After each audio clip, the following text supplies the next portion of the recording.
Hi, I'm here today to show you dowsing and explain it. What is dowsing? Dowsing is a method of divination. You use dowsing rods, pendulums, along with other devices that can indicate direction, movement, or give you other answers. A pendulum is a unique way. Now, what is moving the pendulum? Sometimes it can be some energy, other times it can be higher beings, other times it can be your subconscious mind. It's all how you pose the question. If you're asking answers internally, your subconscious mind or higher self will be answering those for you. If you're asking the angels, they will move the pendulum for you. If you're just trying to sense energy, the energy will move the pendulum for you. Now you have to be careful who and where you pose these answers to, because you can also get darker beings answering them. So you want to be very careful to set the intention only to ask higher beings and beings of light, or your own subconscious mind. Now, one of the quickest, easiest, and kind of cool ways to get answers with a pendulum is asking yes and no questions. Typically, now I'm going to be exaggerating these so you can see the movement, but it is forward and back. If you get a yes response, it's like nodding your head yes.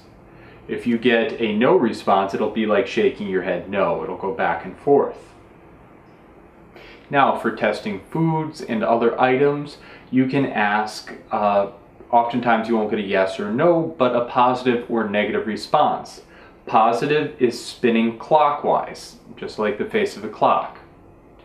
Negative response will be counterclockwise.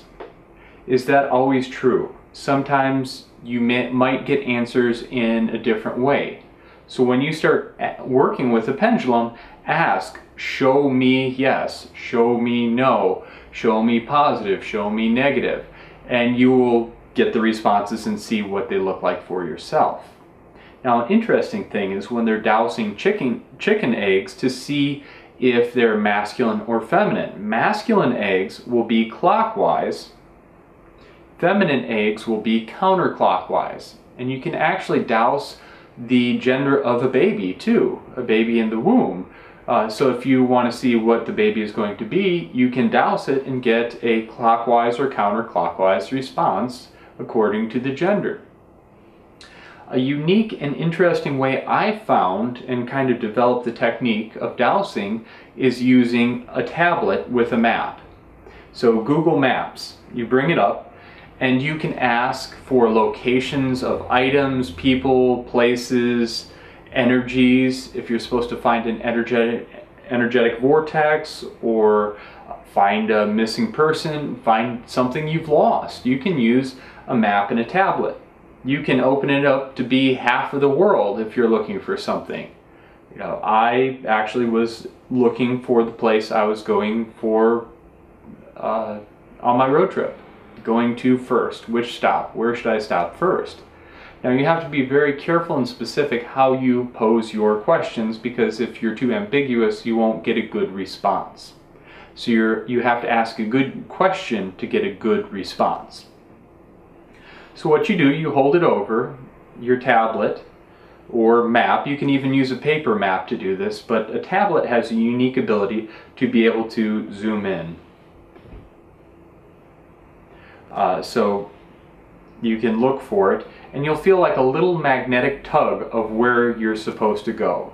It'll feel like a magnet's pulling it, and you'll kind of see it bounce sometimes if it wants you to move further. So you just follow it. Hold it over steady, and then it'll start to drag in the direction you're going. So I'm posing the question, where should I go first?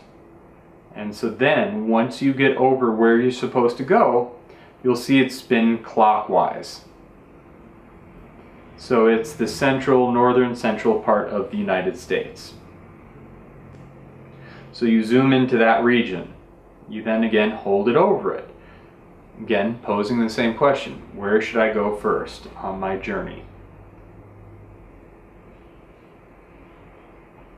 And it spins right around North Dakota, South Dakota. So then you take it, zoom in again. So now we just basically have North and South Dakota on the map. So you follow it to where it goes, and it's spinning around a big river going between the border of North Dakota, South Dakota. So you open that up again, zoom in. So where does it go? It's tugging, tugging.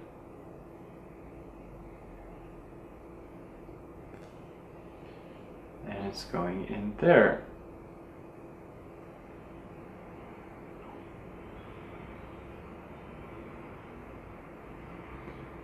So interestingly enough, it's circling the area right around Standing Rock Reservation.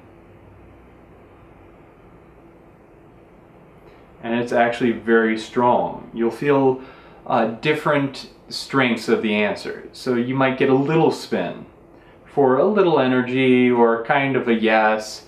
But if you get it spinning very, very strongly on its own, and I'm not spinning it here, it's going on its own, it is very, very strongly spinning around Standing Rock Reservation. Very strongly spinning. So let's zoom in and see if there's anywhere specific besides this. Yes, it's right around Standing Rock Reservation. The detail of this map is not strong enough or high enough. I don't have an internet connection. It won't let me get a very detailed picture of where exactly on it I'm supposed to go. But that is exactly how you can locate something. So if I had an internet connection, I could zoom in, zoom in. I've done it to where I can almost find a rock or a tree, depending on the map, or a bend in the river of where something is located. So using this technique, you can look for possibly buried treasure, lost people, stolen items. It's really endless what you can look for. And lost cities in the jungle of Mexico. That's how I found some ruins in the Mexican jungle. So it's really amazing what you can do with this. And a lot of professional lines of work use dowsing to find where they're going to drill a well, for gas lines, for dowsing the gender of chicken eggs. So you can use this too. It's really not complicated. You can take any weight on a string. If you have a necklace with put a string on it, or a gemstone. This is a pendulum I got from India, but it doesn't have to be that complicated or that complex. You can just find any weight on a string, even a rock on a string, and you can dowse with it. Gemstones are good, and really it's whatever calls to you and works best with you. So I hope you found that helpful and interesting. I hope it helps you in your life. Thank you so much for watching.